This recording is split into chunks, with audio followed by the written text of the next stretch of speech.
We used the Preflight panel earlier, and we get there by double-clicking on the status down here, or of course, Window, Output, and then Preflight. And the default profile for the Preflight panel is this basic profile, and it doesn't have too many options turned on. And in this lesson, we'll be going over some more options to turn on so that we can use the Preflight panel to check even more criteria before we go to print or export. So if we click this down arrow, we'll see that we have digital publishing and basic. If we click the top right-hand corner and go to Preflight options, from there we have some options such as which one we want to have as our working profile.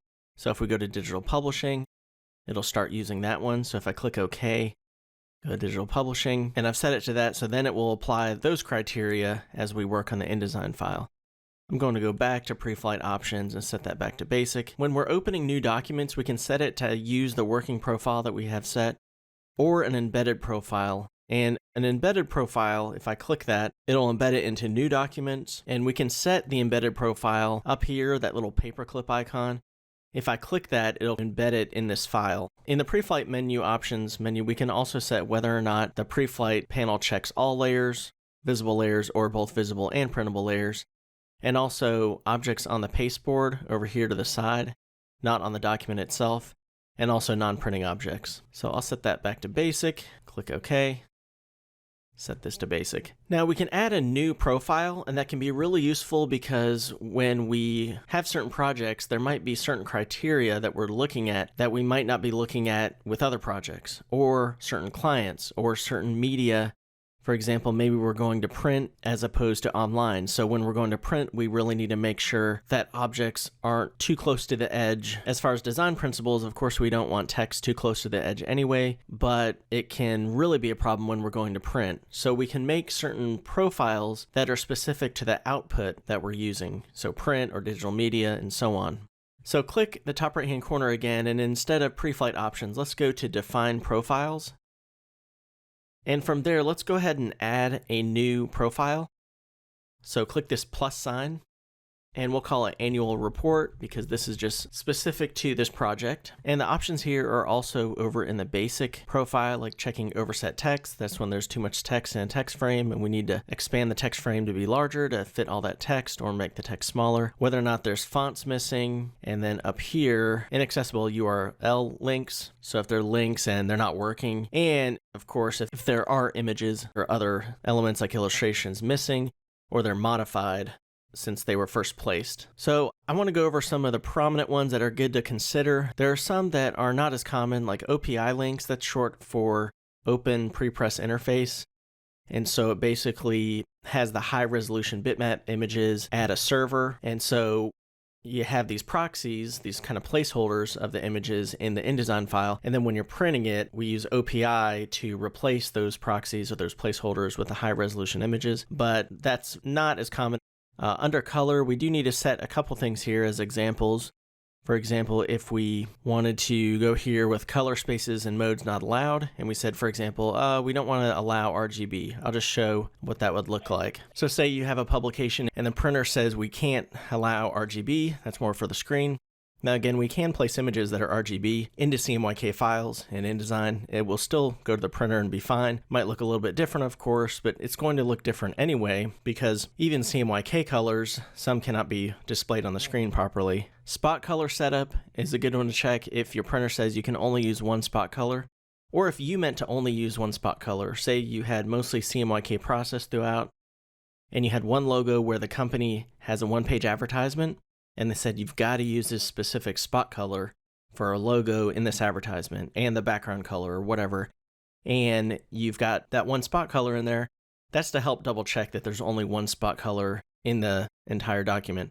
So there might be an instance where you applied another spot color and it looked pretty similar, they're slightly different blues, and you accidentally did that, and then this would help catch that error. Images and objects, we can go to image resolution and click this down arrow here and say the minimum image resolution needs to be 250, and we could set that to 150 or whatever. We could just type it in, and then it will give us those errors. Now these things will still print, it's just a notification. So if you have one that has 72 pixels per inch, or the effective PPI is a little bit more but it's not 150, we can still send it to print. The Preflight is just to double check these things.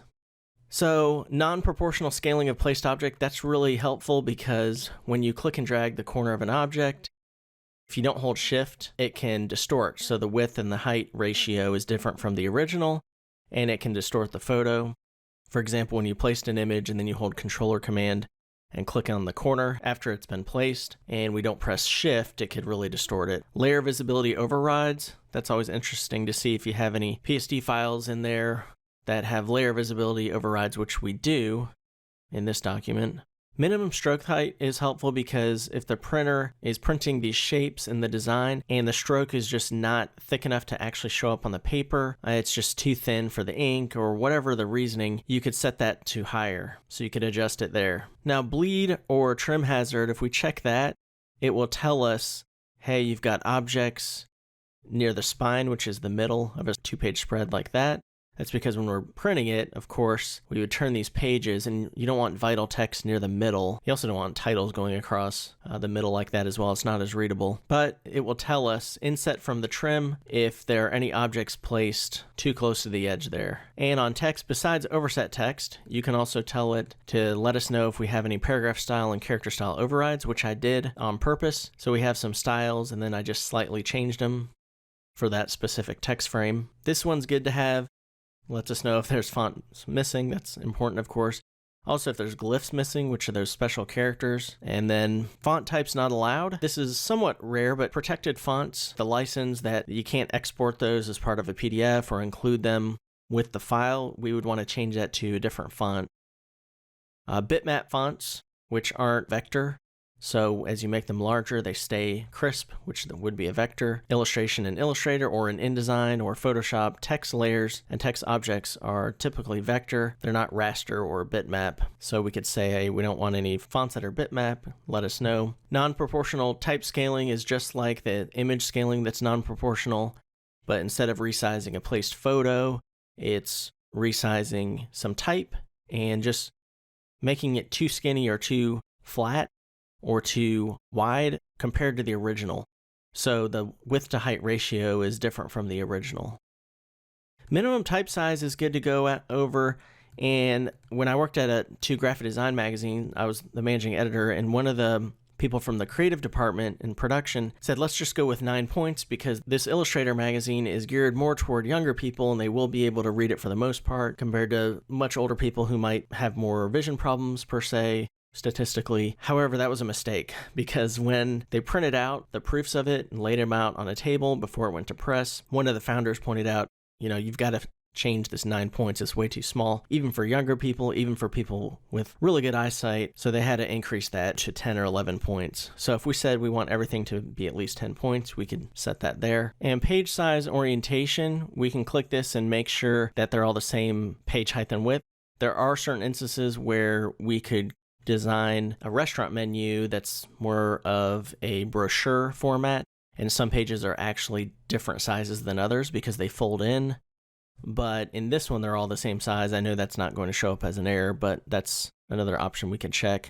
And for blank pages, we can tell InDesign whether or not to consider a page empty if they only have master page items, so there's nothing specific to that page, or also if they contain only non-printing items. And we can set when we're printing to make sure that InDesign prints blank pages because sometimes books, for example, have blank pages. And then also the bleed, we can tell it that it needs to be a certain size. The slug needs to be a certain size as well. So once we have that set up how we want it, we can click Save. And then it's added right here. Now, if I click this minus right here, that's how we delete Preflight profiles. So there's no delete or trash can in here like a lot of panels have. We have to click the minus sign and we click the plus sign to add a new Preflight profile. So if I click this Preflight profile menu, we can also load profiles from files and then also export the ones that we've created or embed a profile. And if we embed it, I click that. Now it's embedded with this document. So if I click up here, go to Annual Report Embedded, and now it's using that one. And notice it's got 270 errors. So if I double click on that, bring that back up here. So if I go to color space not allowed, remember we said RGB is not allowed? Well, I know it's allowed with this example, but I just wanted to show this as an example to get some of these errors. All of these images, these JPEGs at least, are RGB mode, and that's fine, but let's say hypothetically we needed to convert those to CMYK for a printer, then this is a way to tell if they're RGB pretty quickly. Incorrect number of spot colors, that's also an error. So if I click it, current number of spot colors, 11, then required, no more than 1 spot colors allowed. So the fix, of course, would be convert spot colors to process. So under images and objects, image resolution, we've got one image. Remember that we resized earlier, and the effective resolution, meaning it has 72 ppi, but because it's made smaller in InDesign, its effective resolution is 103 pixels per inch, because we manually resized it in InDesign to be smaller, so the ppi increases. But we had set that rule that every image needs to be at least 150 pixels per inch, but that's fine. Just showing this as an example. Layer visibility overrides, yep, there it is, that PSD file. We used a visibility override in that one video lesson to show how we can toggle the visibility of layers of PSD files placed from Photoshop. And we've got a lot of images. I knew this would come up like this. We've got some polygons, a group, we've got some PSD files, JPEG, graphic frames. They're too close to the edge according to this, but it's fine because I have it going off the edge actually, and it goes even past that bleed. But we wouldn't want text frames close to the edge like that, so you'd want to go through, oh, here's a text frame. Where is that? That's page. Okay, so see this text frame, it's outside of the margin. So we technically would want to bring that down a little bit so it's not that close to the edge and outside of the margin there. And then finally, text. There are style overrides, and I knew I did that. I did that on purpose. That looks to be the only text error. All right, so that's customizing a Preflight profile and then applying it to a document before we want to print or export it as PDF. Thanks.